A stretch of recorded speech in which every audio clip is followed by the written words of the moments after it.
All right, all right, all right. Jimmy's playing us in. Takes me back to Summer of Love, 1969. It's a flashback. In fact, today is our very, very first inaugural flashback episode. So, we'll see where this goes. This could be kind of weird, but I'm going to just go with this for a second or two because I kind of do sort of flashbacks all the time as we sort of, if you sort of followed me on the journey of the unified CXM experience, we're kind of at around episode 150 now. So done a few of these now. And I'm always, recalling stories from the past and, talking about things that happened. And occasionally I'll have a story or two that are really kind of cool and interesting, but have nothing to do with the topic of unified CXM. And so I'm going to try to maybe join them somehow or just throw a flashback in and see if I can make it work. We'll see what happens. We're going to spitball this one a bit today. So welcome to the show.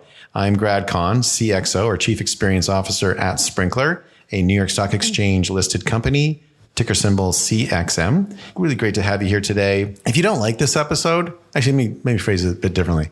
If you really like this episode, DM me on Twitter and tell me what you liked about it. And I'll try to do more and try to build out more of the same. And if you didn't like the episode, well, good riddance.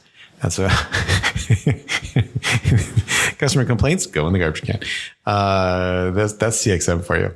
Actually, I read a really funny, I'll bring it up later. I read a hilarious customer experience post the other day.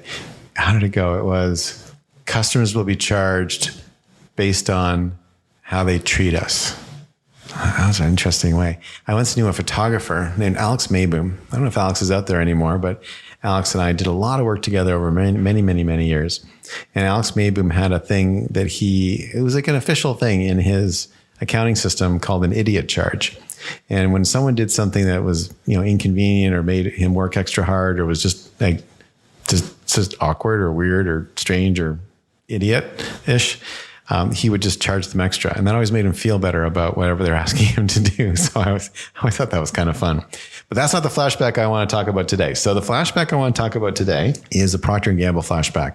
So I was doing a podcast with Neha, our breath yogi, and we were getting into a whole bunch of stuff around just how to manage feeling overwhelmed. And we started talking about creating patterns and creating habits. And then we got talking about how we had to show up at 8:30 every day at P&G and we had to wear blue suits and sort of got into a whole bunch of P&G stuff. And there's this really great P&G story that I didn't know how to fit it in and it didn't really seem appropriate, but I did want to tell it because it's just such a great story.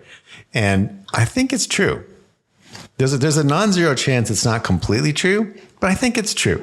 It's likely enough to be true that I've heard this story from multiple P&G people who weren't talking to each other. So I think it's probably true. Let's just put it that way. So this is a story about someone named Jan Kwek. Jan Kwek ultimately became the president of P&G Canada. So Jan Kwek did very, very well. And he became president in the late 90s and very successful executive. And as far as I know, is still enjoying a prosperous retirement in Toronto, Ontario. But Jan Kwek sort of famously was quite acerbic and kind of grew up in companies in the day and age when wokeness and all the sort of culture stuff we talk about today were not maybe respected the same way as they should have been.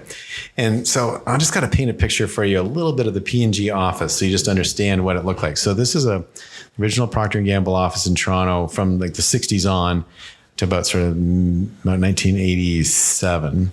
Was at Yonge and St. Clair. It was on the corner of Yonge. It was a sort of a steel building. Looked a little bit like a Seagram building, actually.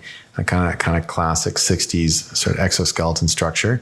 And it was on the, let's just try to think about Toronto. It was on the northwest corner of Yonge and St. Clair. It's still there. The building's still there. And it had those really great elevator buttons where you don't push them. You just touch them. Like they're just touch elevator buttons, but only worked about half the time. Pretty funny. And so we had sort of the top few stories of the building. I think I worked on 19. The executive floor was 21. The other brand groups were on 20. And then there was other teams and stuff on the floors below us. And the floor was in tiled vinyl. This is a vinyl tiled floor. Our desks were these steel case desks, like standard old-fashioned steel case desks like you would see in, if you've ever seen the musical How to Succeed in Business Without Really Trying, those desks. Okay? And they had the very low barrier around the desk, just enough to provide a tiny bit of privacy, and it was about 11 to 12 inches high, so you could pin a single piece of paper on there, but you could see right over it. So everyone could kind of see each other's heads. And then the steel case desks for the assistants were arranged outside the doors of the brand manager's offices. And every brand manager had their own office. I was like, that's why I wanted to become a brand manager. And so the brand managers would be sitting in their offices. Now, a couple other things about the office. There's a coffee cart. Everyone could smoke if they wanted to. And obviously I was not a smoker, but there were smokers. So it was kind of uncomfortable a little bit sometimes. But I loved it. It was an interesting office. I spent a lot of time there, and I spent a lot of evenings there, and I watched every single P&G commercial ever produced. And it was a really great time. So that's sort of the environment of what it was like. It was very much in some ways, they hadn't really updated the office since the 1960s. So it was very much a 1960s environment. For example, there was a secretarial pool. Wrap your mind around that for a second. But within 2 years, like, it was all changed. We went to voicemail, and it was like suddenly a modern office that would look just like an office that you would sort of go to today. So I just briefly touched the face of the 1960s. It's kind of fun. Anyway, so Jan Kwek was in that environment. And this is, and this is like, for me, if you follow my blog, I've got a number of posts on P&G selling technique and how to write a P&G reco. And there's some pretty good advice in there, actually. And there's a very particular structure for P&G recommendations and P&G documents.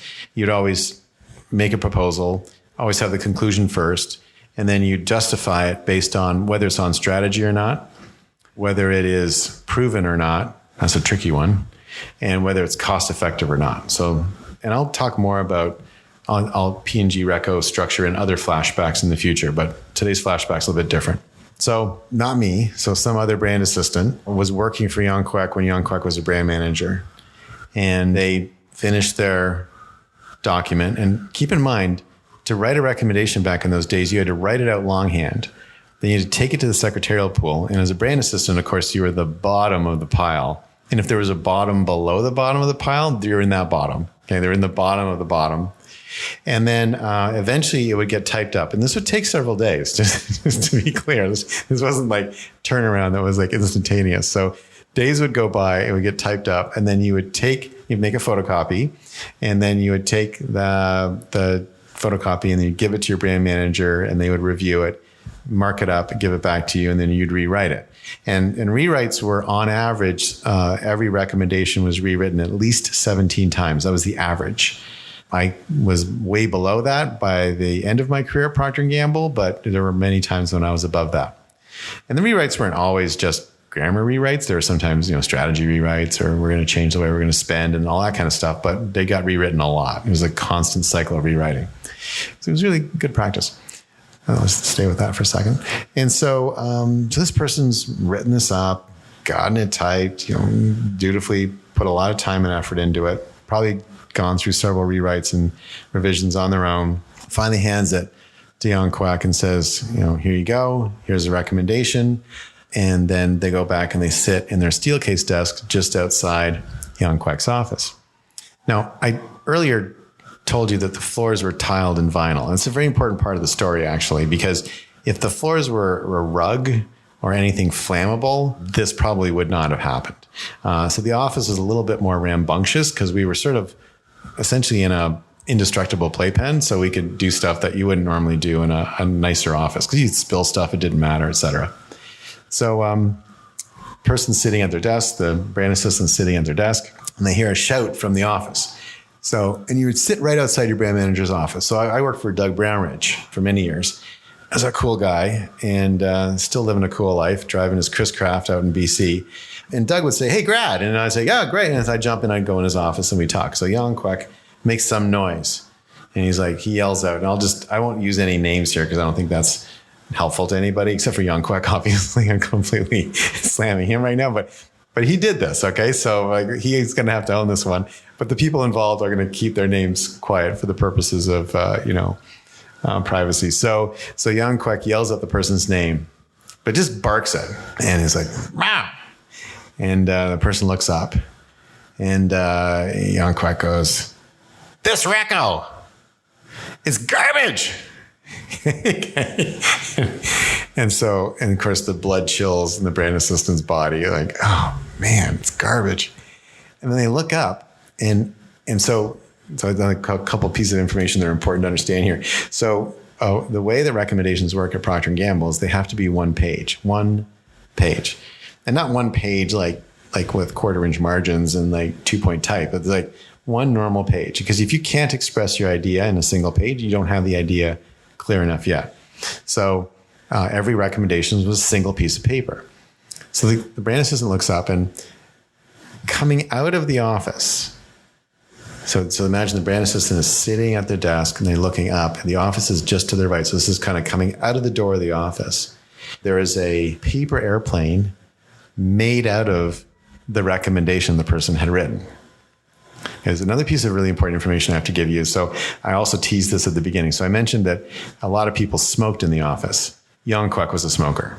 So not only was this paper airplane sailing out of his office with this sort of, I think it was potentially more like, maybe not, it wasn't just "this is garbage." I think it's probably, he said something that's probably a little bit worse than that. But let's just stay with garbage for now. So there's the invective, there's a paper plane coming out.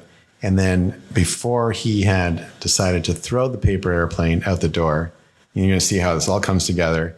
Young Quack had taken his lighter and lit the tail of the plane on fire. And so a flaming paper airplane comes sailing out of Young Quack's office with him saying, "Rewrite it." Oh my God. There's feedback, right? So anytime somebody tells me that, they don't like how I marked their paper up in red or something, I'm like, there's other ways to give feedback. But yeah, I thought that's a good, funny story. This is a good flashback story. And, it's so funny. Like, it's funny how things have changed in so many ways and in so many good ways. And the other thing that was kind of weird about Procter & Gamble is that they would basically hire like a zillion kids out of school and then throw us into this sort of snake pit and just see who would emerge alive. And it was I think there was maybe one person left from my year by the time I left after 9 years. And what's so funny is that people got fired like right, left, and center. Like it was like, not every day, obviously, but like every week someone just disappeared. And this is just pre-cell phone. So, I remember Stan Simpson and I were going to have lunch together one day, and we had made arrangements. And I said, "Hey, I'll come by your desk at 12:15. We'll go downstairs." And Stan's like, "Great." Stan was a great guy. He and I had a really fun time together. I haven't seen him in years. But we were like looking forward to getting together. And I said, "Great." And I went to my place and he went to his place. We were, in cubes. And then I got up 12:15, wandered over to Stan's desk, literally completely empty. He's gone. He'd been walked out of the building. And he was gone. And I don't know how long it took me to actually reconnect with him because it wasn't that easy. But finally Stan and I connected, and he's like, "I'm not working there anymore." And it was this idea of just people disappearing. It was, I don't know, it added a certain je ne sais quoi to the air of sort of this kind of imminent threat at all times, which, I quit under my own steam. But I do think that I'm not sure that was a really great cultural attribute, because it made you always feel like the job could go away anytime. So there was always this sense of, I think it affects your loyalty to a certain extent, because you're like, at any moment in time, they might just come and, just saw my chair off and dump me out the window, right? And I think that was not particularly great. Although, I did stay there 9 years somehow. Anyway, so that's a bit of flashback about Procter & Gamble. And anytime you complain about the culture you're in, think about a place where recommendations are thrown out of offices on fire and people are terminated without notice, walked out of the building, and you don't even know what happened to them. It could be a lot worse. Anyway, that's it for today. I had a lot of fun. I enjoyed doing that. I think I'm going to do more flashbacks. That was super fun. We'll see how people react to it. Again, if you got an opinion, please feel free to turn it into a paper airplane, light it on fire, and send it my way. For the Unified CXM Experience, I'm Grad Kahn, CXO at Sprinkler, and I'll talk to you next time.